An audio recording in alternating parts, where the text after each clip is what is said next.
భూమి దగ్గరికి నక్షత్ర వస్తుంది. వచ్చి భూమితో ఇలా అంటుంది, భూమి నీకు చెర్రీతో పెళ్ళి సంబంధం సెట్ అయిపోయింది, త్వరలోనే చెర్రీకి నీకు పెళ్ళి కాబోతుంది అని చెప్పేసి అంటారు. అప్పుడు భూమి షాక్ అవుతుంది. షాక్ అయ్యి అలానే చూస్తుంటుంది. అప్పుడు నక్షత్ర ఉండి అంటుంది కదా, గగన్ బావలాగా అంత స్మార్ట్గా లేకపోయినా చెర్రీ కూడా మంచోడు భూమి అని అంటుంది.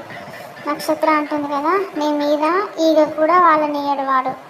ఎందుకో తెలుసా భూమి, ఎందుకంటే వాడు నిన్ను ప్రేమించాడు కాబట్టి అని చెప్పేసి నక్షత్ర భూమితో అంటే భూమి షాక్ అయ్యి నక్షత్రాన్ని అలానే చూస్తుంది. చూసేసిన తర్వాత నక్షత్ర ఏంటి తను చేసిన పని గుర్తు చేసుకుంటుంది. ఏంటి అని అంటే మన చెర్రీ భూమిని ఇష్టపడ్డప్పుడు రాసుకున్న లవ్ లెటర్స్ ఏవైతే ఉన్నాయో అవన్నీ తీసుకెళ్ళి వాళ్ళ నాన్నగారికి చూపిస్తుంది.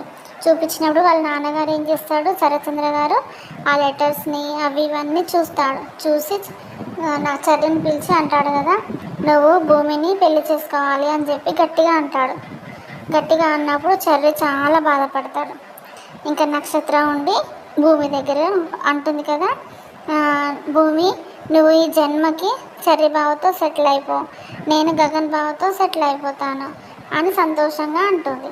అప్పుడు భూమి ఏమీ మాట్లాడకుండా నక్షత్రాన్ని చూస్తుండిపోతుంది.